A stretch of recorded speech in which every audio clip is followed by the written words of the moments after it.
భరతమాత కోసం జమ్మూ కాశ్మీర్లో ఉగ్రవాదుల కాల్పులలో గాయపడి వీర మరణం పొందిన అమర జవాన్ కార్తీక్ యాదవ్కు కన్నీటితో తల్లిదండ్రులు ఎగువరాగిమానిపెంట గ్రామస్తులు కన్నీటి వీడ్కోలు పలికారు.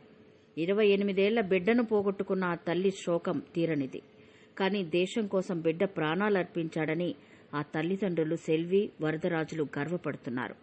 ప్రభుత్వ అధికార లాంఛనాల నడుమ బుధవారం స్వగ్రామమైన బంగారుపాలెం మండలం ఎగువరాగిమానిపెంటలో అంత్యక్రియలు నిర్వహించారు. డెత్ సెరమనీ పెరేడ్లో Gurkha rifle battalion lieutenant Shivraj Singh Gill నేతృత్వంలో 35 మందితో పెరేడ్ నిర్వహించి గౌరవ వందనం చేశారు.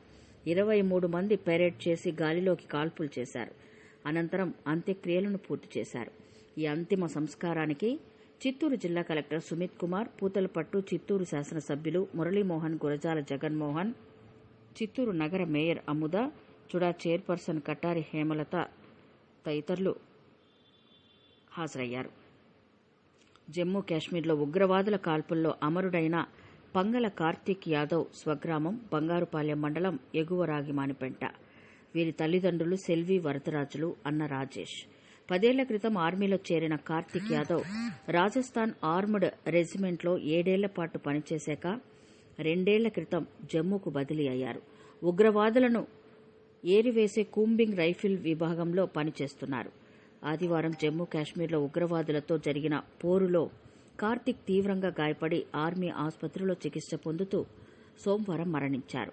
వీర జవాన్ మరణ వార్తపై ముఖ్యమంత్రి నారా చంద్రబాబు నాయుడు, జిల్లా ఇన్ఛార్జ్ మంత్రి రాంప్రసాద్ రెడ్డి, మంత్రి నారా లోకేష్, చిత్తూరు పార్లమెంట్ సభ్యులు దగ్గుమల్ల ప్రసాదరావు తమ ప్రగాఢ సానుభూతిని తెలియజేస్తూ వీర జవాన్ కుటుంబాన్ని ప్రభుత్వం తరపున ఆదుకుంటామని తెలిపారు.